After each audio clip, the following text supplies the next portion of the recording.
is Dr. Benner with the Shelbourne Knee Center podcast. I'm here with my co-host, Scott Bauman, and today's topic is going to be a new wound closure device for total knee arthroplasty. This is a study that we did a couple of years back on an alternative to staples. I, like most people, or like a lot of people, use staples for wound closure and total knee replacements, and had another device pitched to me that could potentially have some advantages over staples. And we're going to talk about that in this episode, about how we came to use this device and a study that we worked on to try to decide whether or not this was the right thing for us to do and the results of that. So before we dive into this study, just want to remind everybody that they can hit us up on our social media platforms on Instagram and Twitter at the SKC Podcast, on our SKC Podcast Facebook page. We're also on YouTube if you get your podcast that way, or you can email us at the skcpodcast@gmail.com. Dr. Benner, you mentioned that there are a couple different closure devices or closure procedures to close the wound after knee replacement, and that led to determining this study. So can you run through the rationale on why you wanted to design this specific study with this closure device? Sure. When I was in training, both in residency and fellowship, pretty much everybody closed total knee replacements with staples, and the staples are fine. They're probably the gold standard wound closure device that everybody's measuring against as they come up with different wound closure devices. But some patients really don't like staples. I found it interesting that sometimes in clinic, patients would say, "I'm not worried about you doing my knee replacement. I'm worried about getting those staples out." To which I always responded with, "Are you aware of what I'm about to do to you? Because you seem to be worried about the wrong thing." But in reality, they didn't worry about that. They said, "I'm going to be asleep for all that. You're going to do what you have to do. I understand how that goes, but I'm really nervous about those staples coming out." And Scott, you got to experience this a couple times when you were in our therapy department taking staples out. About once a couple times a year, we would walk through the therapy gym and people would be screaming in pain about getting their staples taken out. And for some listening, they may think, "Gosh, that seems like too big of a reaction for patients to have. Why would they doing that?" But the reality is that some people really, really, really didn't like getting their staples taken out, didn't like the look of them, didn't like the way they pulled on things when they moved their knee. And because of that, we started to think about an alternative way to be able to close the wound. I was approached by a company that made the Zipline at that time to kind of pitch it to me, and I thought it was an interesting device with some potential advantages, specifically the most obvious being the wound closure removal part. So taking the staples out, as I said, was something that generated a lot of anxiety for patients. Some people thought it was very painful and they were really worried about, versus the Zipline just peels right off the skin. It's people sometimes get a little concerned about it, but not often. And people are always surprised by, after you pull that thing off, like, "Wow, that was it?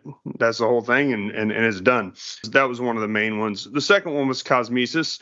People are worried about, I was worried about the staple tracks that you often see on the side of incisions that are closed with staples. People would come back even years later with those dots on either side of the incision. Just wasn't as good of a look. And then I also wanted to know, is this potentially more comfortable for the patients?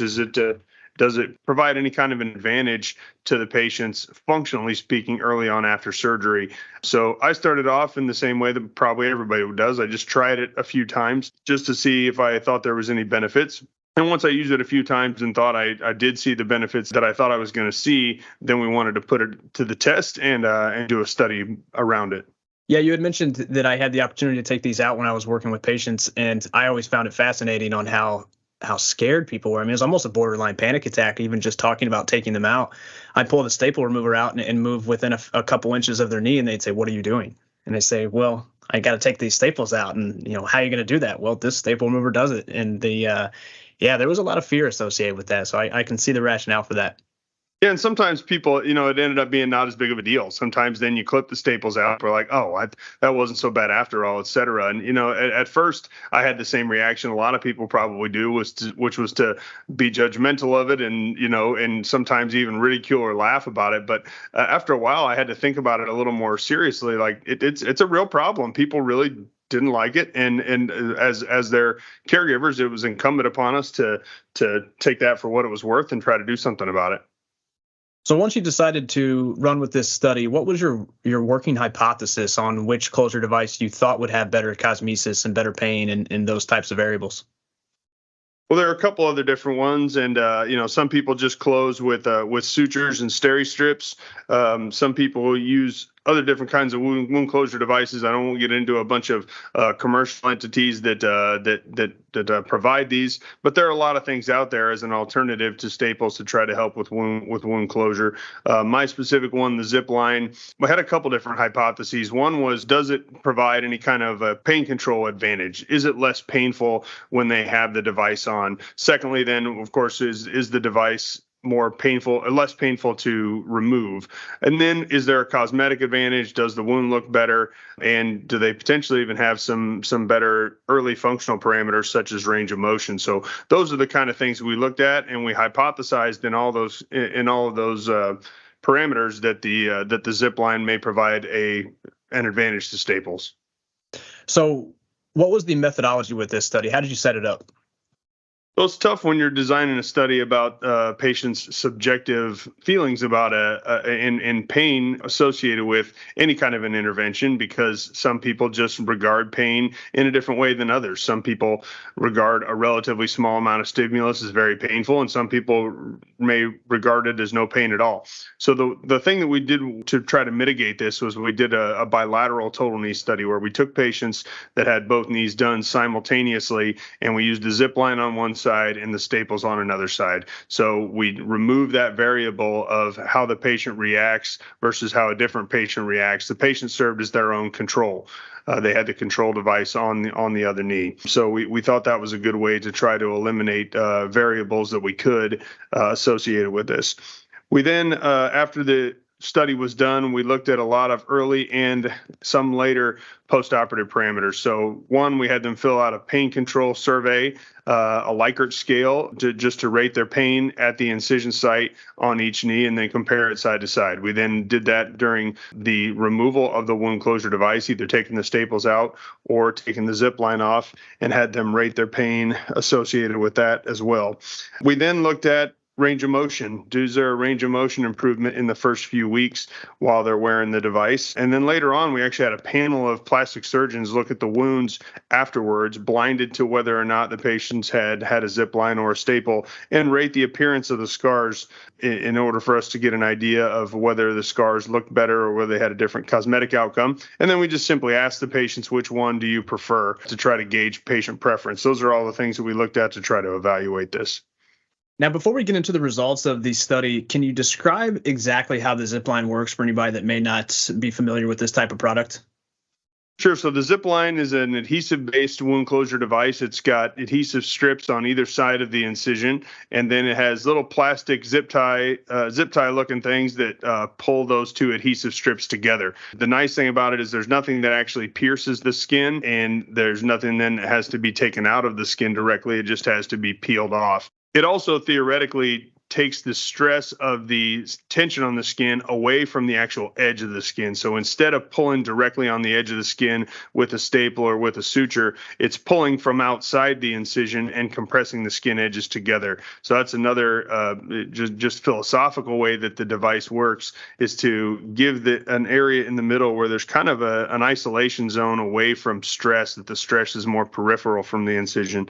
And then the adjacent zip ties are linked in kind of a zigzag fashion, where, if you number the zip ties 1, 2, 3, 4, numbers 1 and 2 are linked together on one side of the incision, numbers 2 and 3 are linked together on the other side of the incision, and so on and so forth. And because of that, as the patient bends the knee and there's some tension longitudinally along the device, it actually, because of that zigzag pattern, compresses the skin edges together. And that's another way that it was pitched to me anyway, that the device had some specific advantages that made it more apt to have a nice, healed, cosmetically appealing wound. So what were the results with this study, with the parameters that you have already laid out in the methods? So early on, we looked at pain at discharge from the hospital. We looked at pain during the 2-week visit when we took the device off, before we took it off, and then the amount of pain during device removal. And along all three of those parameters, there was a statistically significant decrease in pain with the zip device as opposed to the staples. So there's a statistically significant improvement in pain at discharge from the hospital a day or two after surgery. And then before the device was taken off at the 2-week visit, there was less pain in the Zipline group. And during device removal, there was a statistically significant decrease in pain as well. We then looked at range of motion, and we measured that just as the arc of motion at the 2-week removal of the device. On the Zipline side, the patients had 107 degrees of flexion. On the staple side, had 104 degrees of flexion, and that was statistically significant. And of the 25 patients that we had in this study, 18 of the 25 patients had more range of motion on the Zipline side, and 11 of them had greater than a 5-degree difference in range of motion. So it sounds like a relatively small difference, but there was 11 out of the 25 patients greater than 5 degrees improvement in flexion, where there was no difference in range of motion pre-procedure.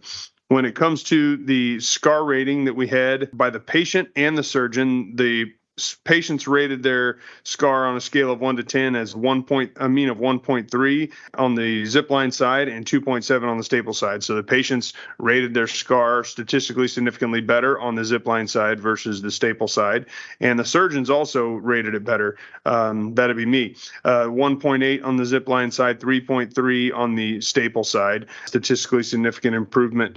And then when we looked at patient preference at the time of device removal, 23 of the 25 patients preferred the Zipline. At the 8-week patients, apparently a couple of patients had changed their mind. 21 of 25 preferred the Zipline. So greater than 80%, almost 90% of the patients preferred the Zipline versus the staples.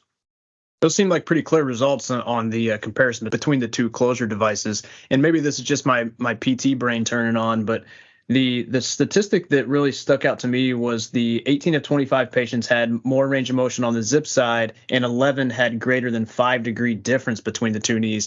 Any idea why that may be, and why you're seeing, not a huge difference in range of motion, but 5 degrees in 11 patients out of 25 for the cohort seems pretty significant to me. Any idea why you would see that difference? Yeah, I think it just speaks to increased comfort that the patient has when they bend their knee. I think on the Zipline side, when they bent their knee, they did not feel any real tugging on the skin from the staples going actually through the skin, as opposed to the Zipline just sitting on the skin.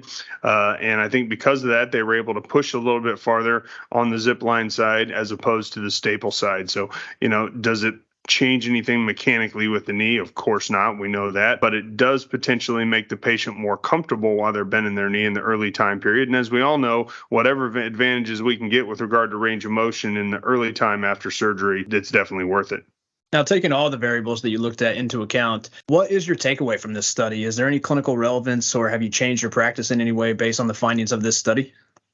Absolutely did. So, I tried to look at this like I try to look at a lot of research things and new products. And I would encourage everybody to do it this way. If you have a new product that somebody pitches you, first you have to, of course, think about it. Do I think conceptually that it makes sense to see the advantages that the company is pitching to me that they're going to have by using this? Does it make sense to me or not? And if it doesn't make sense to me, there are a lot of things that people show me and I say, thank you, but I don't think this is probably right for me, and I'm not really interested. However, if they get past that initial kind of screening threshold where I say, you know what, I do actually think this makes sense. I do think this is a potential advantage, and I think there's a problem that we're trying to solve that this could potentially help with, then I start to decide whether or not I want to try it on my patients.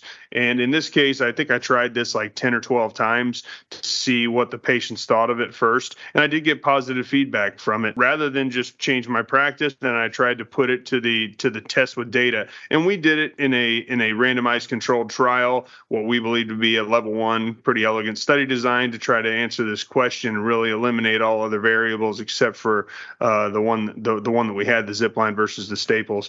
But I think everybody can look at their data in that we just follow your patients for a period of time and get something tangible about the patients to make this decision on. Anybody who uses any kind of a new device, if you use it on 20 patients, you're going to just naturally want to look back and say, yeah, I think this was better than the alternative. And full disclosure, of course, the limitation of this study, there is some potential for confirmation bias in that our patients were being told that we think this possibly could lead to an improvement in their symptoms. So maybe that makes them more likely to confirm that what we're telling them about that. But the proof's in the data. And if you look at something objective, whether it's pain scales, whether it's range of motion measurements, whatever it is, try to find some sort of an evaluation method and compare it to your current methods and objectively measure it, rather than just allowing yourself to think, you know what, I think this is probably better. Maybe we should go ahead and keep doing this, because there are potential downsides that we have to keep in mind as well. Yeah, I think this is a great example of just that. Anecdotally seeing something's working better, designing a study to prove it's better. And it sounds like this has really changed your practice and how you close these wounds after surgery. However, my question for you now, is this something where you use it on 100% of patients, or are there any contraindications for using this type of device versus staples? The only real contraindication is people who have adhesive allergies. People who say, when I use Band-Aids, I get really irritated if they've been on for a longer period of time. A lot of times in those patients, which are pretty few and far between, then I will go ahead and still use staples for my closure. But almost nothing's a contraindication. I use it in almost every patient. At the beginning, I was really looking at it more about cosmesis than I was anything else. So I was really just using it on primaries. I was just using it on people who are having first-time total knee replacements, thinking that it might have them end up with a more visually well-appearing scar. However, over time, after I did this study and we started to see improvements not just in pain, but also in range of motion, I started using it in all my cases, all my arthroplasty cases. So I use this in revisions, even for people who have a bad-looking scar from an old surgery. I still use the Zipline, and at first I thought that was probably a waste of money. Why pay a little bit extra money for a Zipline when the patient already has a scar and this isn't going to really make that much of a difference in their cosmesis? But when I found the range of motion improvements, I decided to use it in everybody. So yeah, I use this really on 100% of arthroplasty cases, with the one rare exception being if somebody has an adhesive allergy that keeps me from being able to use it. Now, to expand on that, knowing what you know now about the Zipline, would this have its place in other types of orthopedic surgeries? So I started using this in ACL surgery closures as well. I use it in all my sports medicine cases as well. Patella realignments. I do some tibial tubercle osteotomies for patella realignments. I use it for that. Really any knee wound that I have now that's bigger than a scope portal, I use a Zipline for. So we've hit a lot of positives on this study. Are there any limitations you want to speak to, or any complications that you saw with the patients that had the Zipline? Yeah, I think an important limitation is the absence of blinding. Obviously, we can't really blind the patients to what kind of wound closure they had. You can't blind me to which kind of wound closure I put on them. And we can't blind our physical therapists who do a lot of the research forms and things like that, or our other research personnel, to what the patient had on each knee. So we do have to keep that in mind when we're talking about this. I mentioned earlier potential for confirmation bias. That's another potential limitation. I do tell these patients before, and I did at the time for the study, we think there are some potential advantages versus staples, but we don't know. There might not be any advantage. I tried to pitch it to them in as objective of a way as I possibly could, but there's no doubt that if we're doing a trial on a new product, that there is the potential for confirmation bias for the patient and for myself and for our research personnel to think that the device is going to work and then rate things in a little bit different way. As far as complications go, we had one patient get a little bit of superficial skin peeling underneath the device, and we actually included some pictures of that in the publication that we had. This resolved a couple weeks later, so the device was removed off. There was some blistering underneath around the incision. The patient came back 2 weeks later after just leaving it alone and letting it heal, and the scar looked completely normal. I have had that happen a couple of times, but it's pretty uncommon, and I've not seen anybody at longer term follow-up have a problem with this, and it's pretty uncommon. I've had one or two patients get a little bit of superficial skin discoloration underneath where the Zipline was. The Zipline comes off, and they come back to their month or 2 month appointment, and it's just a little bit, the skin's just a little bit darker in that area. All those patients, I have seen it resolve later. Again, I haven't seen anything at longer follow-up that it's caused any problems as far as the skin turning color or having any long-term problems with it. So, like any new device, you have to be able to take a look at these and think critically about them. I've used this in pretty much every total knee replacement since about the beginning of 2017. So I probably used over 1,000 of these on total knee replacements, and they heal reproducibly well. They have a good cosmetic appearance. We've shown that it has some potential pain and functional benefits with regard to patient comfort and range of motion. And these things that I have seen as downsides of the Zipline seem to be really rare. Another limitation of the study that we have to keep in mind is that this was a funded study. The company that makes the Zipline did pay us to do this study, and there is the potential for bias there as well. Now, a lot of those things were rated by the patient and by outside surgeons that were not paid, but we have to keep that in mind. Of course, I never think that negates any study findings, but it's important to keep in mind. Well, Dr. Bender, thanks for going over this study. I think it's good information to look at differences between two closure devices and comparing the two from a research perspective. So I appreciate you going over that. Next episode we have next week is looking at tourniquet use for total knees. We did a study about 6 or 12 months ago where we looked at the difference between using a tourniquet and not using a tourniquet during total knee replacements, and looking at the outcomes that yielded from a range of motion, pain, and strength standpoint. So that'll be next week's episode, and be sure to tune in next week. You can also hit us up on our social media at our Instagram and Twitter pages at the SKC Podcast. You can see us on the SKC Podcast Facebook page. You can find us on YouTube if you get your podcast that way, or you can potentially email us if you have any questions at the skcpodcast@gmail.com. You can also leave us a review if you'd like to support us and you've enjoyed our content to this point. Leave us a review on Apple Podcasts and a comment, so then when other people come around, they can see your comments and let them know that you've enjoyed the podcast. We'll see you next week.